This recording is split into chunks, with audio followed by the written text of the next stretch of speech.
Hello everybody, my name is Melinda Dertinger and I am the school counselor here at Evelyn Gilbert Senior High School. And I'm here today to talk to you, the school board, about the problem of gender inequality here at Evelyn Gilbert High School and how we can solve it. Gender inequality is defined as the unequal treatment or perceptions of people based on their gender. And gender inequality is evident in many aspects of our lives, from TV and film portrayals to income gaps and stereotypes, to just name a few examples. Gender discrimination does not begin in adulthood. It doesn't just suddenly appear as we become adults. It begins in both males and females as early as birth and is reinforced in childhood, affecting individuals for their entire lifetime. In fact, gender inequalities experienced early in life may have important direct effects on labor inequalities in adulthood. Gender inequality is evident in the workplace by education and income gaps. Women earn more college degrees than men, but make less money than men do, earning on average 77 cents for every $1 that their male counterparts earn. These gaps are influenced by past experiences in education. Gender inequality is evident in our own school by teachers' biases of stereotypical gender performance, as well as gender differences in class selections. Females tend to participate in fewer math and science classes than males do, and this disparity holds true for our school.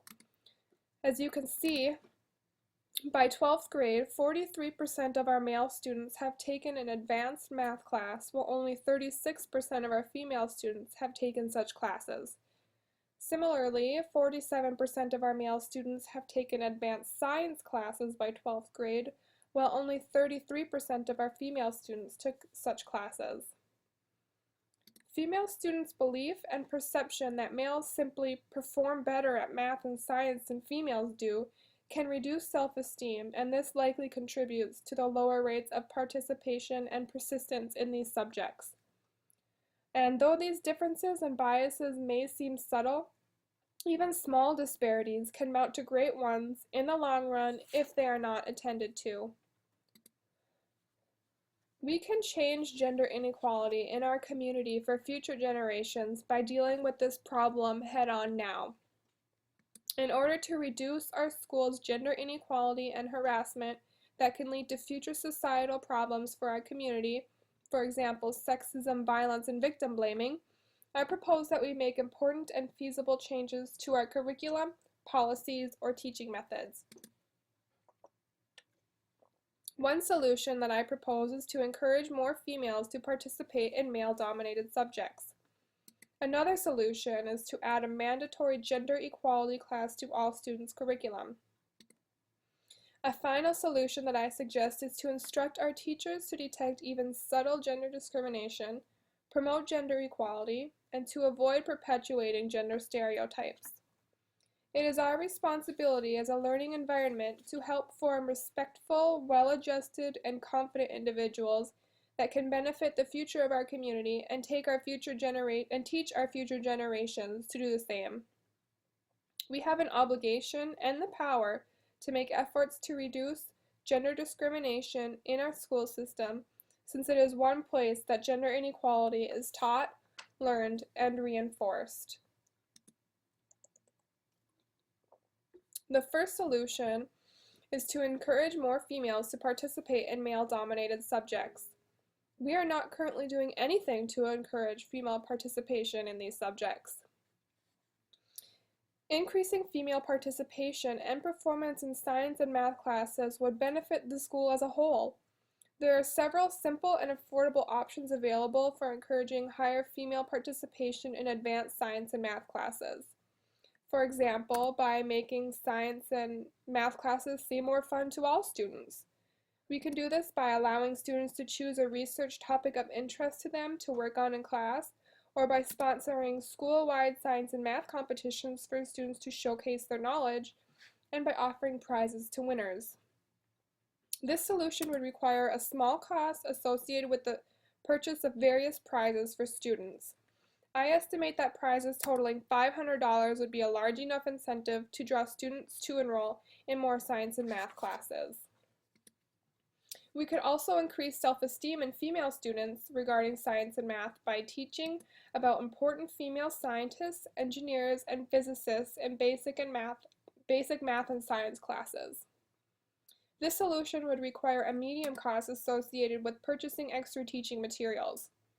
I estimate that purchasing the $30 book, Scientific Pioneers, and supplying it to all students in their mandatory 9th grade physical science or Algebra 1 courses in any given year would cost around $2,500. Encouraging more females to participate in male-dominated subjects is a solution that would require small funding and yield attractive outcomes in overall school participation and performance in advanced science and math classes. My second solution is to add a mandatory gender equality class to all students' curriculum. Access to information regarding gender discrimination and gender equality is somewhat limited, and the population lacks knowledge in these subjects. Teaching students about gender equality and gender discrimination can give them the ability to make better informed choices regarding their future education and career, choices that are less influenced by gender prejudices and stereotypes. A gender equality class would benefit both females and males, since gender discrimination negatively affects males as well. For example, males are often discriminated against for failing to live up to masculine stereotypes. In school, and ours included, these stereotypes correspond with participating in certain classes or sports, and even discriminating against females or other races. Thus, offering a gender equality class has a possible advantage of reducing harassment and bullying in our school, and this is an issue that has seen a rise in occurrence in recent years here. Including a gender equality class in all students' curriculum would be fairly simple and reasonable. I could work with the school's health teacher, Mr. Bigsby, to teach students the material. This material would include utilizing guest speakers, information provided by experts, free online educational information and resources, and textbooks and worksheets. Textbooks on this subject range from $20 to $30 each, resulting in a total of $1,000 to $1,500 to purchase teaching materials for this class. To open space up in student schedules for this class, incoming freshmen could take a health class one semester and the gender equality class the next semester, or vice versa. This would most likely cause freshmen to lose the option of a study hall for one semester, but the benefits of adding this class would likely be very great for our school. My third solution is to instruct our teachers to detect even subtle gender discrimination, promote gender equality, and avoid perpetuating gender stereotypes. Since our teachers have the power and ability to eliminate gender stereotypes and teach their students to treat others respectfully, they are partially responsible for producing the necessary change in perspective and promoting gender equality. However, most teachers lack the information, resources, and training to deal with gender discrimination issues. Our educators first need to become educated themselves about gender discrimination issues in order to promote and teach gender equality among students. Since even the subtle stereotypical expectations of teachers can have a considerable impact on students' behavior and performance in school, it is vital for the success of their students that they recognize gender discrimination and promote gender equality as best as possible. In order to complete this task, I would personally locate, research, and teaching materials and meet with experts on this subject. Our teachers and faculty would need to attend workshops that I will lead regarding gender discrimination and gender equality. Thus, the resources that will need to be expended for this solution would be the time of our faculty members and the cost of the $40 book, Gender Equality, right from the start. The cost to supply this textbook to all science, math, and technology teachers would total $280. I would also be able to supply free online resources to our teachers in other subjects.